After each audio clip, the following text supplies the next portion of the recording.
If God were to create a man and that man were to sit around and do fuck all, God will frown upon you. It's why you're never lucky. If you're listening to this and you think I'm never lucky, I'll tell you why, because God dislikes you because you're fucking lazy. Start to work, start to show God the beauty of his own creations. You'd be amazed how lucky you are.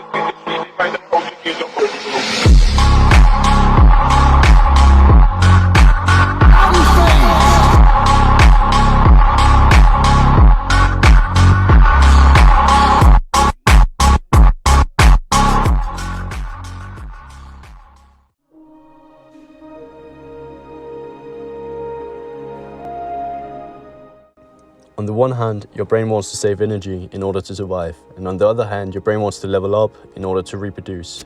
This is basic biology, but society is working against them. You see, in modern times there's an abundance of food and sleep. This is what we used to hunt and fight for. We no longer need to do this, and we actually don't have to do anything anymore. They've even removed the need to talk to the people around you. The only thing you need is a job, which gives you money, which gives you everything you need to survive. Groceries, housing, and stuff you don't even need. In fact, modern life has become so easy that it makes most of us miserable. So what should you do? Accept modern society and all its happiness? Or chase your natural desire to fight and work hard? Most men will choose the latter, but won't execute on it. Why is that? Because the lizard brain is still in charge and doesn't care if you're happy or not. It cares about survival only. So I ask you to start fighting your own brain. Fight your natural instincts every chance you get. Suppress your primal instinct to only eat and sleep, and instead start evolving. This is the essence of discipline, fighting what your lizard brain deems logical.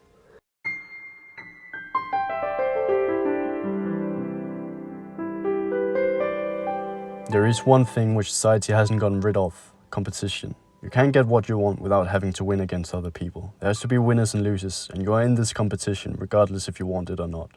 Just know, if you don't compete, someone else will and take everything from you.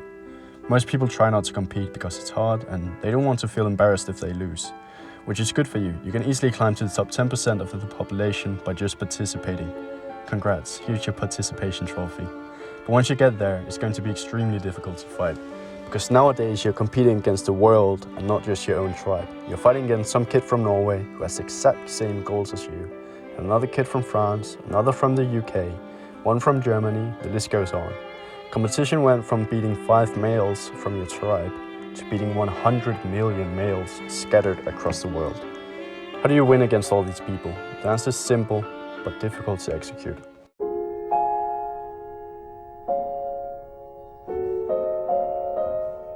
The answer is time, how much you work every day and how many years you do it. I sound like a broken record, but you'll be amazed at how much time most people waste. And I say waste because deep inside they're not happy, they're just hoping for something to change. Well, that change won't come from studying. Everyone studies. What competitive advantage does that possibly give you? It won't come from partying. Everyone parties. It won't come from going to the gym a couple times a week. Everyone does that. No, the change comes from what very few people do. Take time to make a plan, execute on the plan, and learn when something goes wrong. I've asked all of my friends, what are you going to do when you're done with school? The answer's all the same. Well, I don't know, find a job and relax for a year or two and then go to uni? What? That's your plan? You're going to waste an additional 7 years before you start conquering your life, hoping that after uni you'll get a good job and be happy. Haven't you learned that everything easy makes you miserable and everything that is difficult will make you happy? You need to follow your biology and I'm going to help you. But before I do so, I want you to do 25 push-ups. Put the computer on the floor and do the push-ups while I talk to you. Hell, I'll even put on music for you. The video so far has been very easy on you, boring and miserable, so give me 25 push-ups and it will serve as a promise to me that you're going to execute on the steps I'll give you in chapter 4. And also remember, everything easy will make you miserable and everything difficult will make you happy. If you don't do these 25 push-ups, I wholeheartedly hope you leave the video and stay a miserable loser.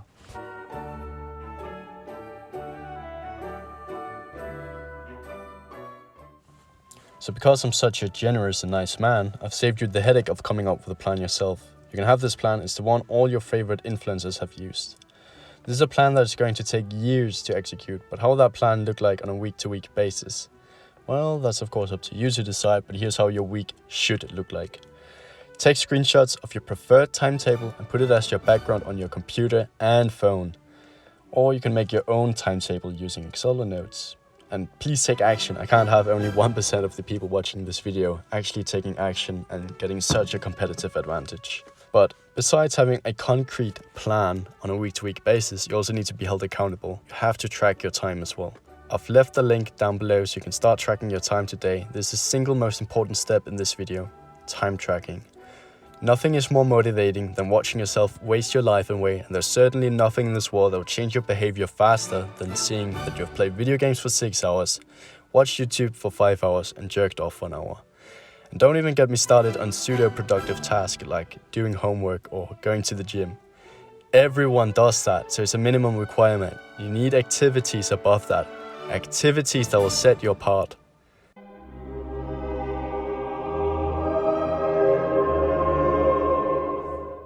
By this time in the video, you guys are probably pretty exhausted from listening to me, but you need to write a plan.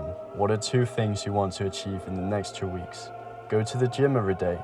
Work on your business every day. Getting 9 hours of sleep every day.